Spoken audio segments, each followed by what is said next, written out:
नमस्कार दोस्तों, फिर एक नई वीडियो में आपका स्वागत है। आज की वीडियो में हम बात करेंगे FLN का पहले मॉड्यूल के बारे में। दोस्तों, यह पहला मॉड्यूल यूपी बुनियादी साक्षरता और संख्या ज्ञान मिशन का परिचय यानी निष्ठा FLN की प्रश्नोत्तरी के बारे में हम आपसे बात करेंगे। दोस्तों, इस प्रशिक्षण को करने के बाद आपको कम से कम इसमें 70% क्वेश्चन सही करने होंगे, तभी आपको इस ट्रेनिंग का सर्टिफिकेट मिल पाएगा। दोस्तों, हम आपको बता दें, इसमें आपको 3 मौके मिलेंगे। आप 3 मौके में इसके प्रश्नों के उत्तर दे सकते हैं और इन तीनों जो चांस होंगे, इन तीनों में से किसी एक में भी अगर आप 70% या उससे अधिक क्वेश्चन सही कर लेते हैं तो आपको इस ट्रेनिंग का सर्टिफिकेट मिल जाएगा। अगर आप इस बार में यानी तीनों बार में ही इस ट्रेनिंग के 70% क्वेश्चन सही नहीं कर पाते हैं तो आपको अप्रैल में फिर एक मौका मिलेगा और उस टाइम आपको केवल एक बार ही चांस मिलेगा जिसमें आपको इन प्रश्नों के उत्तर देने होंगे। अगर आप उस टाइम भी इन क्वेश्चन के उत्तर दे लेते हैं यानी कि 70% क्वेश्चन सही कर लेते हैं तो आपको सर्टिफिकेट इशू हो जाएगा। तो दोस्तों, हमने यह वीडियो आपकी हेल्प के लिए बनाई जिसमें आपको इन क्वेश्चंस के सभी आंसर मिलेंगे। तो दोस्तों, आप इस वीडियो को बेहद ध्यान से देखें और लास्ट तक जरूर देखें। तो चलिए दोस्तों, इस वीडियो को शुरू कर लेते हैं। अगर आप इस चैनल पर पहली बार आए हैं तो इस चैनल को सब्सक्राइब कर लें। इस चैनल पर आपको बेसिक शिक्षा विभाग से संबंधित वीडियोज के साथ साथ तकनीकी सहायता भी दी जाती है। देखिए, इसमें पहला क्वेश्चन आ गया है। NCERT देश की एक अग्रणी शैक्षिक संस्थान है और यह संस्था शिक्षक प्रशिक्षकों के लिए सामग्री विकसित करने और प्रशिक्षण आयोजित करने के साथ साथ ब्लैंक के लक्ष्यों को प्राप्त करने में भी महत्वपूर्ण भूमिका निभाती है। तो इसमें पहला ऑप्शन है संज्ञानात्मक, सेकंड सामाजिकरण, थर्ड रचनात्मक और फोर्थ ऑप्शन है इसमें बुनियादी साक्षरता और संख्यात्मकता। तो दोस्तों, इसमें सही उत्तर होगा बुनियादी साक्षरता और संख्यात्मकता। हम इसको सेलेक्ट कर लेते हैं और अगले क्वेश्चन पे आगे बढ़ते हैं। बुनियादी साक्षरता और संख्या ज्ञान मिशन का दृष्टिकोण है कि सभी पहलुओं को ध्यान में रखते हुए एक सक्षम वातावरण सुनिश्चित हो जो खाली स्थान प्रारंभिक कक्षाओं में 2025 तक सुनिश्चित करे ताकि प्रत्येक बच्चा कक्षा 3 के अंत तक और ग्रेड 5 से पहले पढ़ने लिखने और अंकगणित में वांछित सीखने की क्षमता को प्राप्त कर सके। तो दोस्तों, इसमें पहला ऑप्शन है शिक्षा के लक्ष्य, सेकंड ऑप्शन है शिक्षा, थर्ड ऑप्शन है इसमें बुनियादी साक्षरता और गणित का सार्वभौमिक अधिग्रहण और फोर्थ ऑप्शन है शिक्षा के लक्ष्य। तो दोस्तों, इसमें सही उत्तर होगा बुनियादी साक्षरता और गणित का सार्वभौमिक अधिग्रहण। हमने इसको सिलेक्ट कर लिया है। अब हम आगे बढ़ते हैं। अगला क्वेश्चन हमारे सामने आ गया है। NEP 2020 द्वारा प्रस्तावित नई 5+3+3+4 संरचना में 3 वर्ष की आयु से ब्लैंक को एक मजबूत आधारशिला के रूप में शामिल किया है जिसका उद्देश्य बेहतर समग्र शिक्षा और विकास और कल्याण को बढ़ावा देना है। पहला ऑप्शन है इसमें ECD, second CED, third ECCE और फोर्थ ऑप्शन है इसमें ECCD। तो दोस्तों, इसमें सही उत्तर होगा फोर्थ ऑप्शन ECCD सही उत्तर होगा। तो हम इसको सिलेक्ट कर लेते हैं और अगले क्वेश्चन पे आगे बढ़ते हैं। अगला क्वेश्चन हमारे सामने आ गया है। FLN लक्ष्यों को प्राप्त करने के लिए निम्नलिखित में से कौन सी स्वयंसेवकों की भूमिका नहीं है। इसमें फर्स्ट ऑप्शन है एक के साथ एक मिल पढ़ना पढ़ाना को प्रोत्साहित करना, सेकंड ऑप्शन है इसमें FLN मिशन की पॉलिसी तैयार करना और थर्ड ऑप्शन है इसमें मित्रों के संग और स्वयं सीखने की गतिविधियों को बढ़ावा देने के लिए अभिनव मॉडल स्थापित करना और साथ में अन्य नए कार्यक्रम शुरू करना। और दोस्तों, इसमें चौथा ऑप्शन है FLN मिशन में शिक्षार्थियों की सहायता के लिए कार्यक्रम आयोजित करना। तो दोस्तों, इसमें सही उत्तर होगा सेकंड FLN मिशन की पॉलिसी तैयार करना। तो हम इस उत्तर को सेलेक्ट कर लेते हैं और अगले क्वेश्चन पे आगे बढ़ते हैं। अगला क्वेश्चन है इसमें बुनियादी साक्षरता और संख्या ज्ञान के लिए संदर्भ व्यक्तियों का क्षमता वर्धन और संदर्भ सामग्री विकसित करना सरकार के साथ साथ की भी जिम्मेदारी है। तो इसमें पहला ऑप्शन है बच्चा, सेकंड एनजीओ, थर्ड अभिभावक, फोर्थ स्कूल। तो दोस्तों इसमें जो सही उत्तर होगा वह होगा एनजीओ। तो हम एनजीओ को सिलेक्ट कर लेते हैं और आगे बढ़ते हैं। अगला क्वेश्चन देखिए दोस्तों, इसमें आ गया है प्रारंभिक बाल्यावस्था शिक्षा को किसके संदर्भ में एक विशिष्ट लक्ष्य के रूप में शामिल किया गया है। तो इसमें जो है पहला ऑप्शन है शिक्षा लक्ष्य, सेकंड जीवन लक्ष्य, थर्ड ऑप्शन है सतत विकास लक्ष्य या एसडीजी, फोर्थ है मिलेनियम गोल। तो दोस्तों इसमें जो है थर्ड ऑप्शन यानी कि सतत विकास लक्ष्य या एसडीजी होना चाहिए। हम इसको सेलेक्ट कर लेते हैं और आगे बढ़ते हैं। ECCE का पूरा नाम है।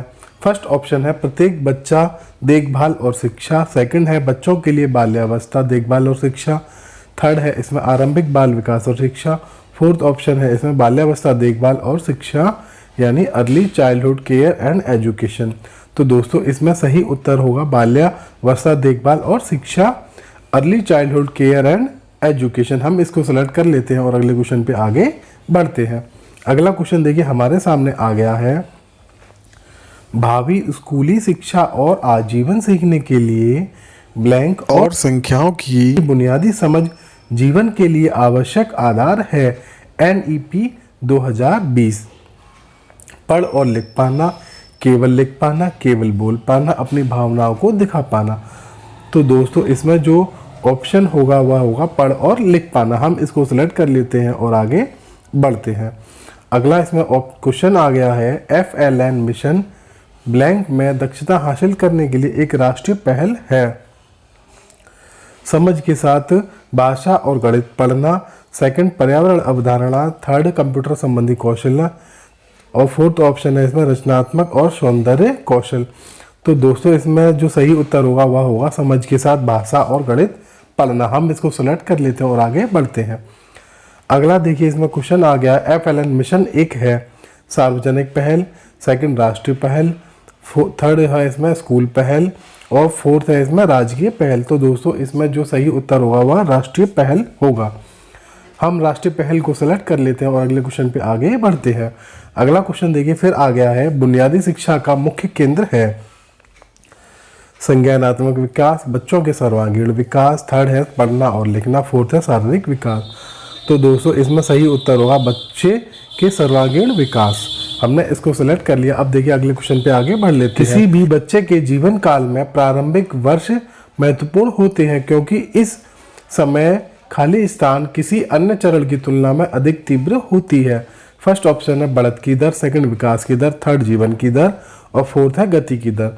तो दोस्तों इसमें जो है सही उत्तर होगा विकास की दर। हम इस विकास की दर को सेलेक्ट कर लेते हैं और अगले क्वेश्चन पे आगे बढ़ लेते हैं।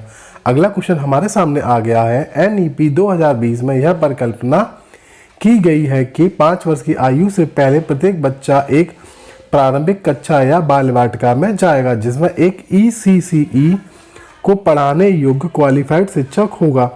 बाल वाटिका ब्लैंक है कक्षा 1 से पहले की कक्षा और सेकंड ऑप्शन है कक्षा 4 से पहले की कक्षा, थर्ड ऑप्शन है कक्षा 2 से पहले की कक्षा और फोर्थ ऑप्शन है कक्षा 3 से पहले की कक्षा। तो दोस्तों इसमें सही उत्तर जो होगा वह है कक्षा 3 से पहले की कक्षा। हम इस उत्तर को सेलेक्ट कर लेते हैं और अगले क्वेश्चन पे आगे बढ़ते हैं। अब देखिए अगला क्वेश्चन हमारे सामने कुछ इस तरह से आ गया है। अब इस क्वेश्चन को भी हम देख लेते हैं। NCERT राज्य और केंद्र शासित प्रदेशों को FLN मिशन के उद्देश्यों की पूर्ति के लिए खाली स्थान प्रदान करेगा। फर्स्ट है इसमें पाठ्य पुस्तक, सेकंड कार्य पुस्तिका, थर्ड पाठ्यचर्या और शिक्षा शास्त्रीय ढांचा और फोर्थ ऑप्शन है शिक्षण योजना। तो दोस्तों इसमें सही उत्तर होगा पाठ्यचर्या और शिक्षा शास्त्रीय ढांचा। हम इस उत्तर को सेलेक्ट कर लेते हैं और देखते हैं हमारा यह उत्तर सही होता है या नहीं। और अगले क्वेश्चन पे अब हम आगे बढ़ लेते हैं। अगला क्वेश्चन देखिए हमारे सामने आ गया सभी हितधारकों को जैसे शिक्षकों, अभिभावकों, छात्रों और समुदाय को खाली स्थान के लिए मजबूत नींव तैयार करने में शामिल करें। केवल स्कूली शिक्षा, सेकंड निरंतर चलने वाला अधिगम और थर्ड है जीवन पर्यंत चलने वाला अधिगम और फोर्थ है केवल पढ़ना लिखना। तो दोस्तों इसमें जो सही उत्तर होना चाहिए वो जीवन पर्यंत चलने वाला अधिगम होना चाहिए। तो हम इसको सेलेक्ट कर लेते हैं और देखते हैं हमारा उत्तर सही होता है या नहीं। अब हम अगले क्वेश्चन पे आगे बढ़ते हैं। अगला क्वेश्चन हमारे सामने आ गया है। राष्ट्रीय शिक्षा नीति 2020 में इस बात पर प्रकाश डाला गया है कि वर्तमान में प्राथमिक स्तर पर अनुमानित रूप से 5 करोड़ से अधिक छात्र बुनियादी साक्षरता और संख्या ज्ञान का कौशल हासिल नहीं कर पाए हैं। इसमें पहला ऑप्शन है सहमत और FLN को मजबूत करने के लिए कदम उठाए जाने चाहिए। सेकंड पता नहीं, थर्ड सहमत और फोर्थ असहमत। तो दोस्तों इसमें जो मुझे उत्तर लग रहा है वह फर्स्ट होना चाहिए, सहमत और FLN को मजबूत करने के लिए कदम उठाए जाने चाहिए। हम इसको सेलेक्ट कर लेते हैं, देखते हैं हमारा उत्तर सही होता है या नहीं। अब देखिए हम अगले क्वेश्चन पे आगे बढ़ते हैं। अगला क्वेश्चन हमारे सामने कुछ इस तरह से आ गया है।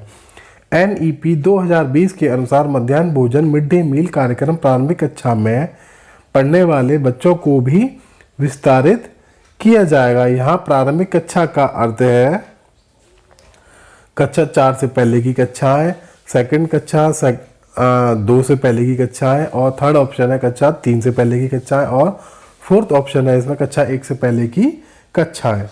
तो देखिए इसमें सही उत्तर होना चाहिए कक्षा 1 से पहले की कक्षा। हम इस उत्तर को सिलेक्ट करते हैं और अगले क्वेश्चन पे आगे बढ़ते हैं। अगला क्वेश्चन हमारे सामने कुछ इस तरह से आ गया है। इस क्वेश्चन को हम देखते हैं। NEP 2020 की आकांक्षा है कि सभी बच्चे बुनियादी गणित और संख्यात्मक कौशल के साथ खाली स्थान सीखें। रेखा चित्र बनाना और रंग भरना, सेकंड संगीत और नृत्य और थर्ड है इसमें पढ़ना और लिखना, फोर्थ है इसमें पहेलियाँ सुलझाना। तो दोस्तों इसमें सही उत्तर होना चाहिए पढ़ना और लिखना। तो हम इसको सेलेक्ट कर लेते हैं, अगले क्वेश्चन पे आगे बढ़ते हैं। अगला क्वेश्चन हमारे सामने कुछ इस तरह से आ गया है। मिशन का विचार यह है कि प्रत्येक बच्चा खाली स्थान पढ़ने, लिखने और गणित में वांछित सीखने की क्षमता प्राप्त कर ले।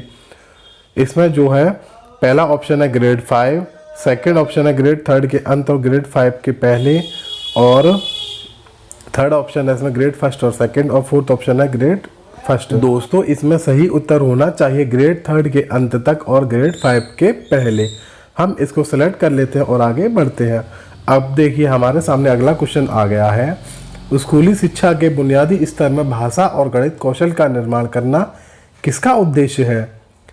सिविल सोसाइटी, NGO, समग्र शिक्षा, बुनियादी साक्षरता और संख्या ज्ञान मिशन। तो दोस्तों इसमें जो है सही उत्तर होना चाहिए बुनियादी साक्षरता और संख्या ज्ञान मिशन। अब देखिए हमारे ये सारे के सारे क्वेश्चन सॉल्व हो गए हैं। अब हम इसको सबमिट करते हैं और देखते हैं हमारे कितने उत्तर सही होते हैं। दोस्तों इसमें आप एक विशेष तौर पे ध्यान रखें, आपको इस प्रशिक्षण में कम से कम 70% मार्क्स सिक्योर करने होंगे, यानी कि आपके 70% क्वेश्चन सही होने चाहिए, तभी आपको इस ट्रेनिंग का सर्टिफिकेट मिलेगा। तो अब देखते हैं हम हमारे कितने उत्तर सही होते हैं। हम इसमें सबमिट बटन पे क्लिक करते हैं और देखते हैं। देखिए मैंने सबमिट बटन पे क्लिक कर दिया और देखिए यहाँ पर हमारा जो स्कोर हुआ है वो हम आपको दिखा देते हैं। Your score is 18 out of 20, यानी कि हमारा स्कोर जो है 90% हो गया है।